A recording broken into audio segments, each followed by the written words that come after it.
So it's such a privilege to be here in front of these bright lights and set up so beautifully. Once again, I remember when I spoke a couple of months ago, the whole service just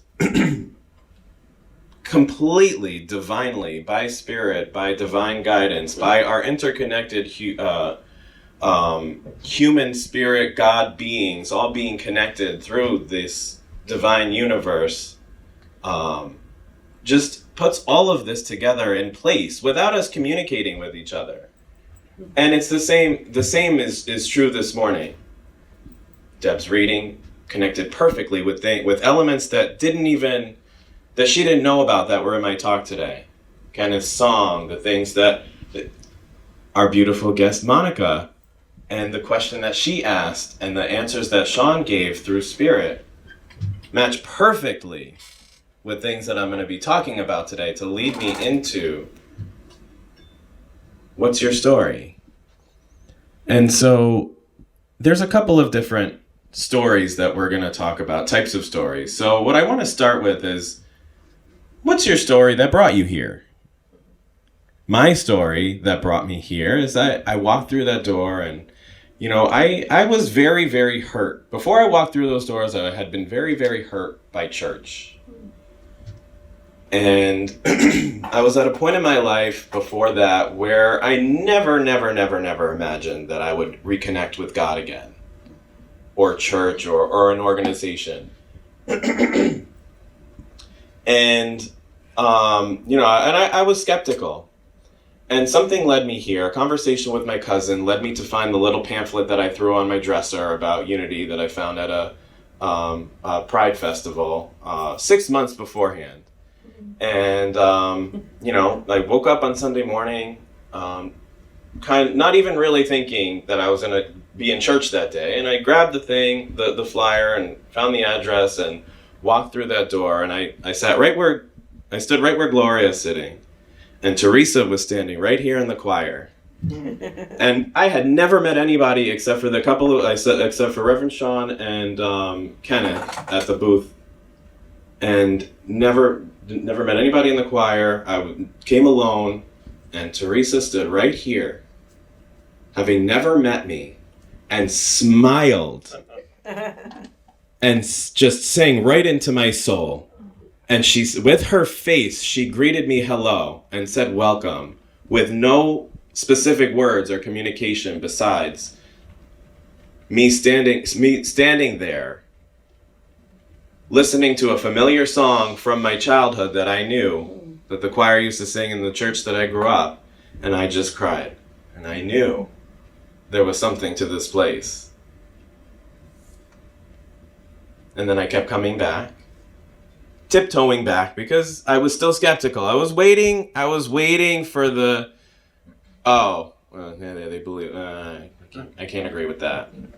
I was waiting for the, but, you can only believe what we believe, and if you don't, then you're not part of us. You have to be part of, you have to sign up fully to be part of our club. And if you don't agree with everything that we say from the pulpit or in our materials or in our beliefs, then you're no good. You're out. And I kept digging, and I went to the bookstore and I picked up a little book that said, here, what is unity about? It was a little square book, and I read through it. I'm looking. I'm creating a story in my head about what this is about, before even knowing fully a story based on my past.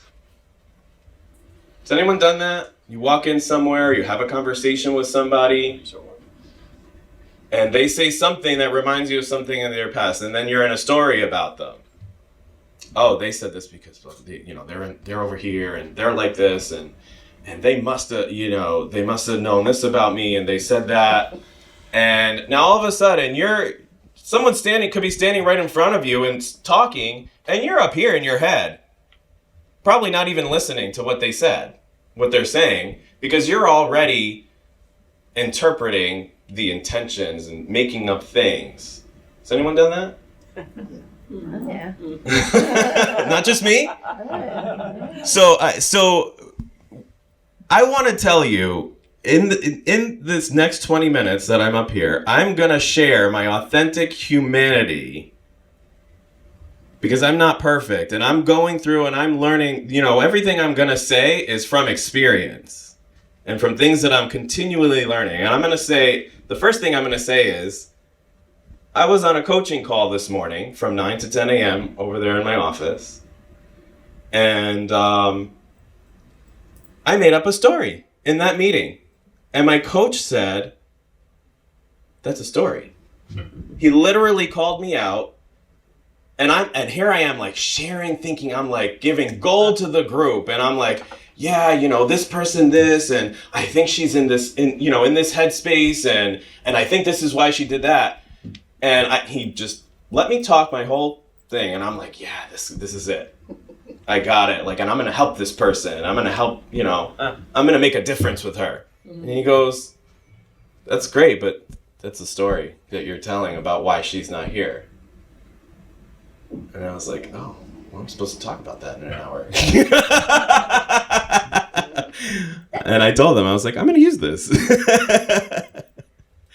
But it just goes to prove, it's like, no matter where we are or how much we study or how spiritual we are, how many times we meditate, how many times we pray, there's no perfection. We're continually perfecting ourselves, hopefully. I would wish that all of us together would be growing and learning and moving forward together. That's my prayer for all of you and all of the people that I love and all of humanity. For us all to grow and for us to make a difference in the world. That's my mission. I want to make a difference in the world. My journey's been a lot of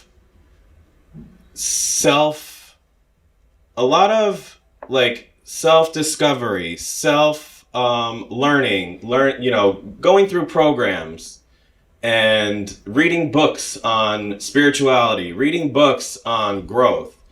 And it was only in the past couple of weeks or so, maybe month, that I kind of had an aha moment. I'm like, what am I doing with all of this information? There's only so much that I can work on myself, but to what end? What's the point of it all? And that's when I was like, I need to start moving outward. And then what stops me, I realized this week as I was preparing this message, is my stories of why I can't step over here, why I can't move forward. And I realized it's been stopping me my whole life. The stories that I create, the stories that I make up, the stories that I make up about myself. Does anyone make up stories about yourself? Yeah. Like, I could say this, oh, but what if someone thinks that? Or what if I look bad? And we live in fear in these stories, and they stop us. They stop us from making a difference and connecting with one another. And what happens is we just go through life being stopped and not really realizing our full potential in God. Because we're all God beings. And so another part of my humanity, I'm going to be honest with you, as I was preparing the sermon, I had a lot of practical things to talk about. And it came to a point where I realized, well, I'm not speaking at a college or a university or to a secular crowd. I found myself kind of like taking a step back and saying, well, how does this relate to spirituality? Because I can talk about our stories, but what does that have? Like, where am I bringing the spiritual principle into all of this? What is the spiritual solution? Because it's easy for me to stand up here and say, well, you're in these stories, and the solution is stop being in these stories. check yourself. And I didn't want to give the same old, advice that we've heard. There's nothing wrong with, but, meditate more, pray more. Those are all great tools, but I wanted to bring something different. A different dimension of how to connect spiritually to this thing that's happening, to this thing that's stopping us. And what I realized, I remembered a Bible verse, and it's in,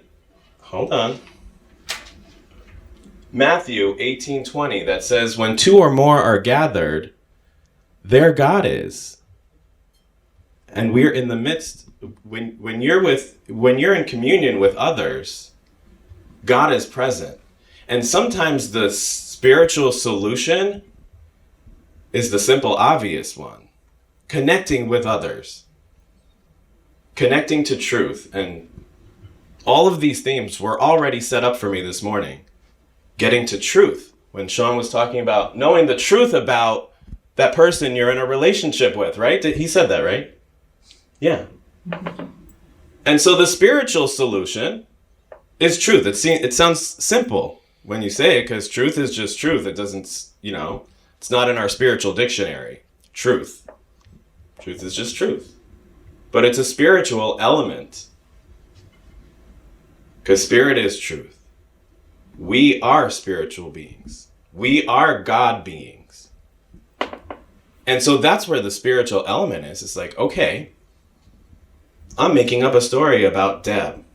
So instead of just staying in that story about Deb and then going to bed, how about I pick up the phone and say, hey, Deb, I'm making up this story. And here's the truth about what I'm thinking that you're saying or how you're showing up for me. And because I love you and we're both God beings and we have God and I have God and you have God, let's just talk about what it is that I'm thinking. And I want to know what you're thinking. And that sounds so simple, right? That you could just pick up the phone and call someone. But do you know that is a spiritual exercise? Because two beings are connecting and there is God. Does that make sense? Mm-hmm. And so I don't need to call Deb and say, can we pray about this together? Now I know that I can call Deb and she will pray with me and we will have a wonderful prayer time. I can do that too. And I'm not excluding that practice. Meditation, prayer, conversations with spirit. These are all great tools to interrupt your stories. To measure your stories against. And you can tap into any of them. But what we're talking about today is connection. Connection between two God beings, two spiritual beings to make a difference. Because it's one thing to decide to put the story to bed or just complete the story in our head or just not think about it. But there's a whole nother dimension when I call Monica and say, let's get together for coffee and talk about ideas and create something. That's a spiritual exercise because God is creation. God is the creator. We are all created. We're creation. And so when we get together and we're talking and exchanging ideas, there's no story in that because it's happening. The story I might say, so to go back to the story, what might stop me from calling Monica, oh, she's probably busy. She doesn't want to have coffee with me. Oh, what if we get together and we can't find anything to talk about? Anything.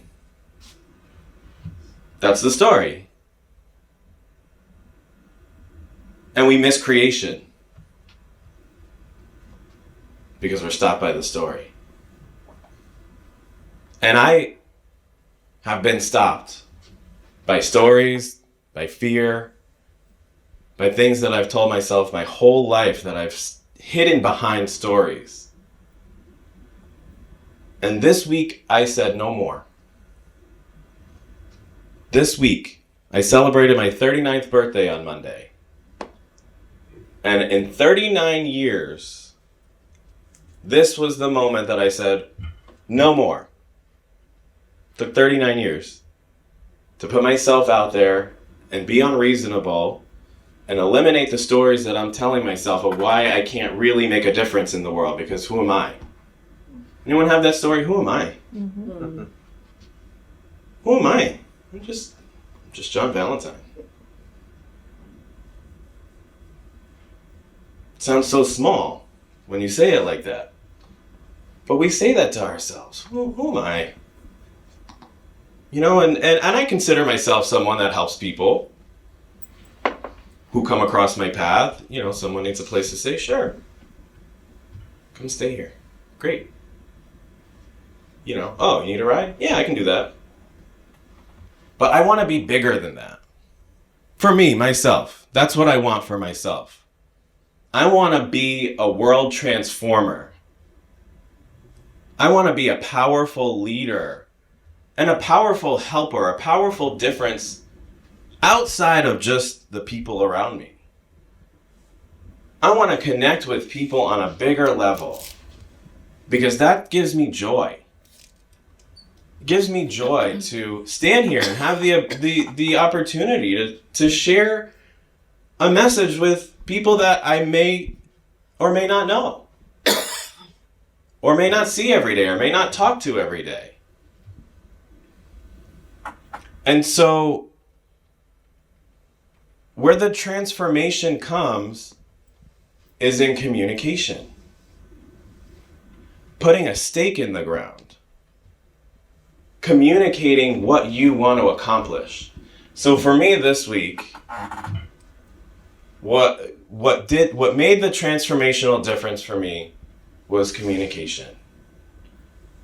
Because I have a habit of just keeping my thoughts and dreams and ideas to myself, and I write them down, and I have Rubbermaid bins stacked to the ceiling in my garage of journals and notebooks and devotionals and this and that and books that I've read of ideas that go back 20, 30 years that I've written down in notebooks, and they died there because I didn't take action. Because I didn't tell anybody what the idea was, and I wasn't held accountable because it was safer to do that. Because nobody's looking at me. Because now if I tell Kathy, oh, I want to do this, here's my idea, now I'm accountable. Now she's going to look at me and say, oh, are you doing that? And that's scary sometimes. It's like, well, what if I'm not doing that? Then I'm wrong, I'm bad. There's no bad. There's just, you're either doing it or you're not doing it. That's a story. I'm bad as a story. Doesn't exist. You're either in action or you're not in action. And neither one is bad or good or right or wrong. And there's always a place to come back to. Okay, I didn't do it. It's just as flat as that. I didn't do it. And we're so afraid to say, I didn't do it. Because how are we going to look? How's that going to feel?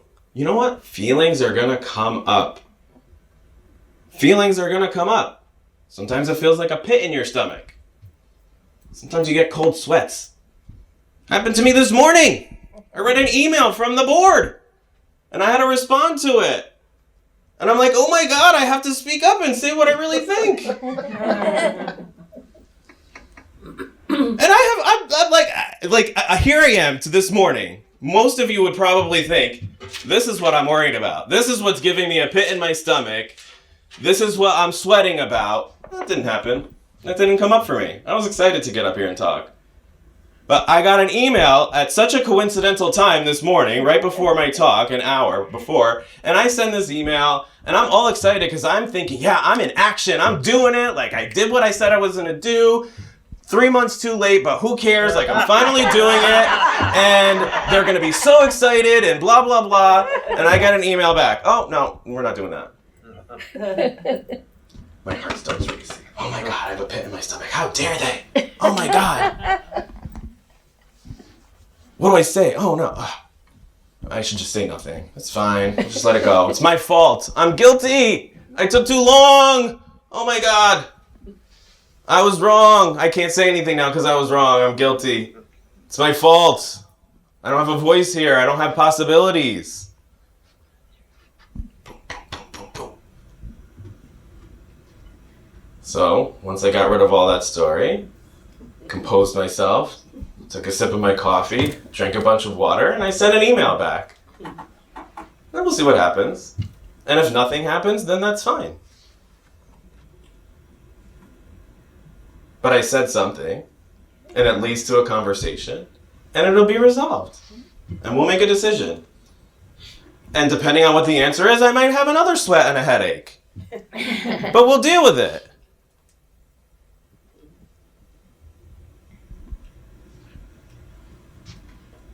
Anybody get feelings when we get in communication? It's tough, right? I can tell my time is coming almost to a close, so I'm going to start wrapping up. It's like the music starts, it's like, okay, you're on a live TV show, and the music starts playing in the background because Ellen has to cut to commercial.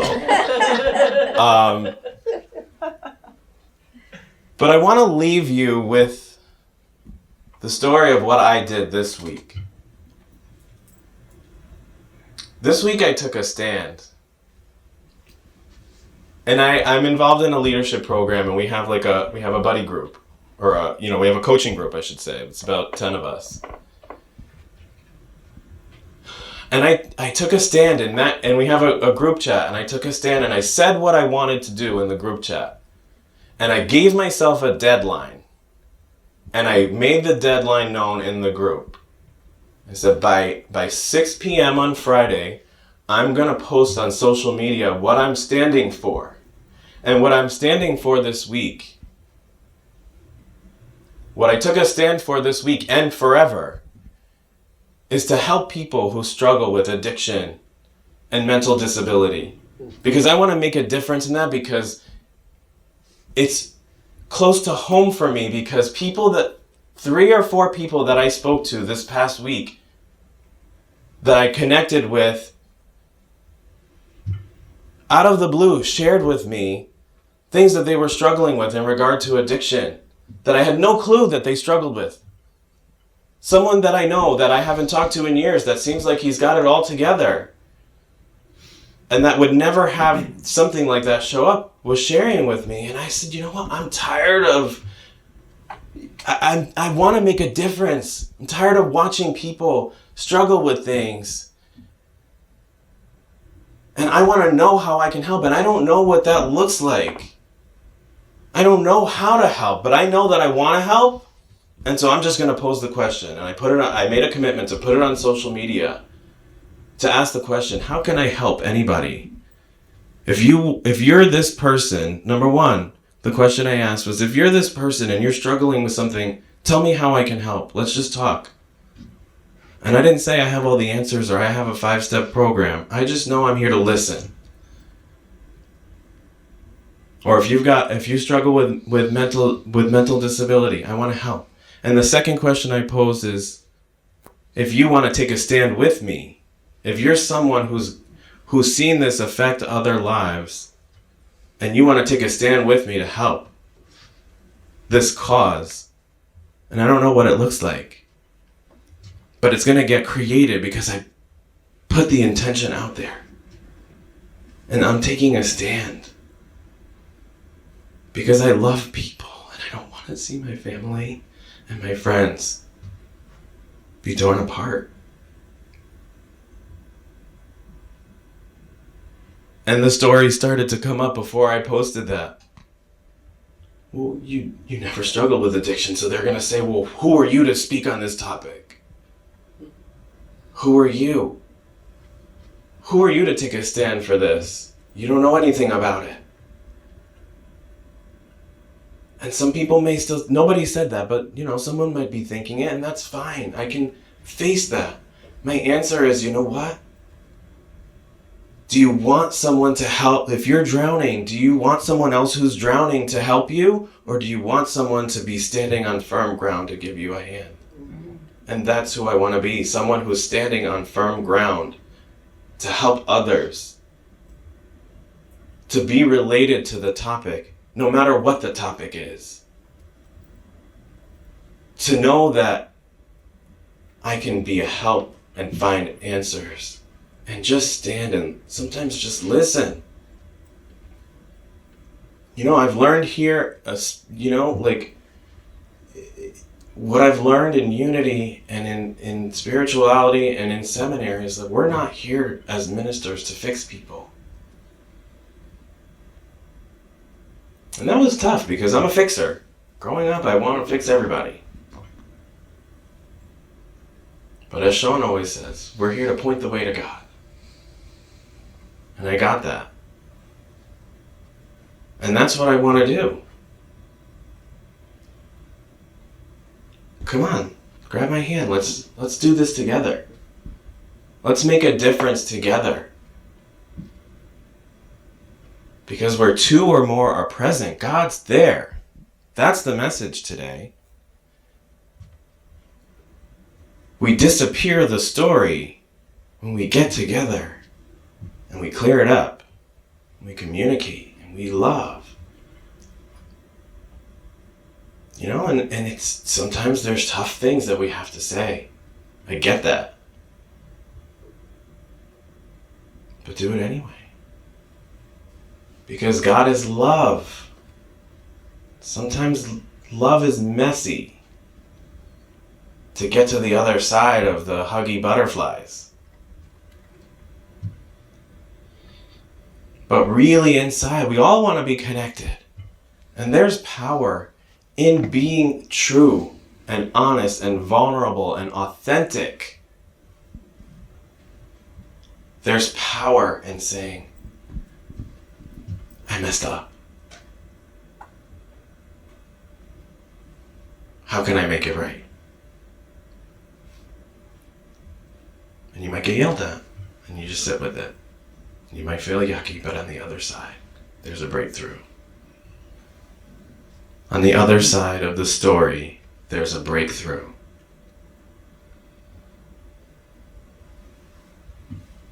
And there's people in your life that want to be on the other side with you.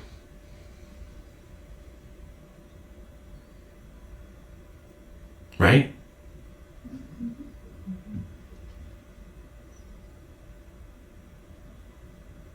And that's it. Let's do it together.